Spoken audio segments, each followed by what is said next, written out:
कुछ दिनों से सबके मन में एक बात चल रही है कि अब यूपीआई पर चार्जेस लगने वाले हैं। आपने भी शायद सोशल मीडिया पर ऐसे मैसेजेस देखे होंगे कि अब यूपीआई से पेमेंट करना फ्री नहीं रहेगा, हर ट्रांजैक्शन पर पैसा कटेगा। लेकिन अगर आप रोज यूपीआई यूज करते हैं तो पहले एक इंपॉर्टेंट क्लैरिफिकेशन समझ लीजिए। गवर्नमेंट ने कहा है कि आम यूजर्स के लिए यूपीआई ट्रांजैक्शन फ्री रहेंगे, यानी अगर आप अपने दोस्त को 500 भेजते हैं, परिवार वाले को 2000 ट्रांसफर करते हैं या किसी पर्सन को यूपीआई से पेमेंट करते हैं तो इसके लिए आपसे कोई चार्ज नहीं लिया जाएगा। लेकिन फिर ये पूरा कंफ्यूजन शुरू कहां से हुआ, आइए समझते हैं। नमस्कार, मैं हूं तमन्ना सिंह और आप देख रहे हैं मनी मंच। दरअसल पार्लियामेंट में payment and settlement system act 2007 में अमेंडमेंट को लेकर एक बिल पास हुआ है। इस अमेंडमेंट के बाद गवर्नमेंट को यूपीआई और कुछ दूसरे इलेक्ट्रॉनिक पेमेंट मोड्स पर चार्जेस अलाउ करने के प्रोविजन मिल सकते हैं। और इसी बात को लेकर ये डिस्कशन शुरू हो गया कि क्या अब यूपीआई पर चार्जेस लगने वाले हैं। लेकिन गवर्नमेंट की क्लैरिफिकेशन के मुताबिक ऐसा नहीं है कि अब हर यूपीआई ट्रांजैक्शन पर चार्ज लग जाएगा। गवर्नमेंट ने कहा है कि अगर फ्यूचर में यूपीआई पर एमडीआर यानी मर्चेंट डिस्काउंट रेट इंट्रोड्यूस किया जाता है तो ये सिर्फ लिमिटेड मर्चेंट ट्रांजैक्शंस पर अप्लाई होगा, और वो भी एक सर्टेन थ्रेशोल्ड के ऊपर, यानी आम आदमी के पर्सन टू पर्सन ट्रांजैक्शन को इससे अलग रखा जाएगा। अब यहाँ एक और सवाल है, एमडीआर होता क्या है? सिंपल लैंग्वेज में समझिए, जब आप किसी मर्चेंट यानी दुकानदार या बिजनेस को डिजिटल पेमेंट करते हैं तो पेमेंट इकोसिस्टम में बैंक, पेमेंट सर्विस प्रोवाइडर और दूसरे प्लेयर्स इन्वॉल्व होते हैं, यानी काफी लोग इन्वॉल्व होते हैं। मर्चेंट डिस्काउंट रेट एक तरह की फी होती है जो merchant side digital payment transaction पर लग सकती है, यानी दुकानदारों के लिए लग सकती है। अभी यूपीआई पर इस तरह का एमडीआर इफेक्टिवली जीरो है, यानी अभी तक ये रेट नहीं लगता।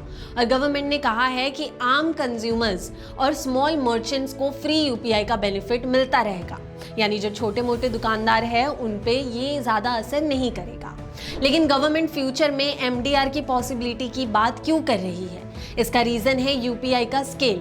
अब सोचिए, सिर्फ जुलाई 2026 में यूपीआई पर 2366 करोड़ ट्रांजैक्शंस हुए और इन ट्रांजैक्शंस की टोटल वैल्यू थी करीब 29.9 लाख करोड़।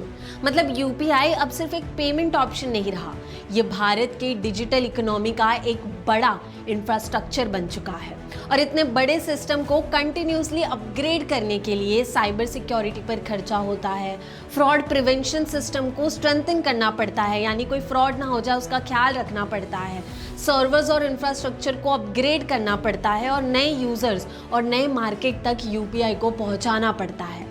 गवर्नमेंट का कहना है कि सिर्फ सब्सिडीज के भरोसे यूपीआई को हम सालों सालों तक ऑपरेट नहीं कर पाएंगे, सस्टेन नहीं कर पाएंगे। इसलिए एक ऐसा रेवेन्यू मॉडल चाहिए जिससे यूपीआई का जो इकोसिस्टम है वो फाइनेंशियली इतना मजबूत हो जाए कि लंबे समय तक चल सके।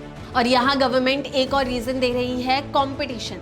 अगर पेमेंट इकोसिस्टम में और कंपनीज इन्वेस्ट करती है, नए प्लेयर्स आते हैं और टेक्नोलॉजी में इन्वेस्टमेंट बढ़ता है तो यूपीआई को लॉन्ग टर्म में और स्ट्रॉन्ग बनाया जा सकता है। लेकिन इसका मतलब ये नहीं है कि कल से आपके 100 रुपए के यूपीआई पेमेंट पर 1 या 2 रुपए कटेगा। ऐसा कोई जनरल चार्ज अनाउंस नहीं हुआ है। अगर फ्यूचर में एमडीआर इंट्रोड्यूस होता है तो गवर्नमेंट के मुताबिक वो लिमिटेड मर्चेंट ट्रांजैक्शन पर एक सर्टेन थ्रेशोल्ड के ऊपर और नॉमिनल रेट पर होगा। और सबसे important, person to person UPI payments free रहेंगे। यूपीआई की जर्नी भी काफी इंटरेस्टिंग है। साल 2016-17 में लॉन्च होने के बाद यूपीआई ने भारत में डिजिटल पेमेंट्स का पूरा लैंडस्केप बदल दिया।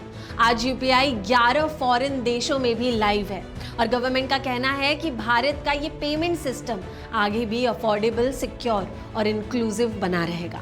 तो अगर आपको व्हाट्सएप या सोशल मीडिया पर कोई मैसेज मिलता है कि अब हर यूपीआई ट्रांजैक्शन पर चार्ज लगेगा तो बिना वेरीफाई किए उस मैसेज को फॉरवर्ड मत कीजिए। फिलहाल गवर्नमेंट की क्लैरिफिकेशन बिल्कुल क्लियर है, आम यूजर्स के person to person UPI transactions free रहेंगे, यानी यूपीआई को लेकर पैनिक करने की जरूरत नहीं है। आप यूपीआई यूज करिए, बस वायरल मैसेजेस के बजाय गवर्नमेंट, आरबीआई और एनपीसीआई की ऑफिशियल इंफॉर्मेशन पर ही भरोसा कीजिए। उम्मीद करते हैं आपको वीडियो पसंद आया हो। ऐसे और वीडियोस के लिए लाइक, शेयर और सब्सक्राइब जरूर करें।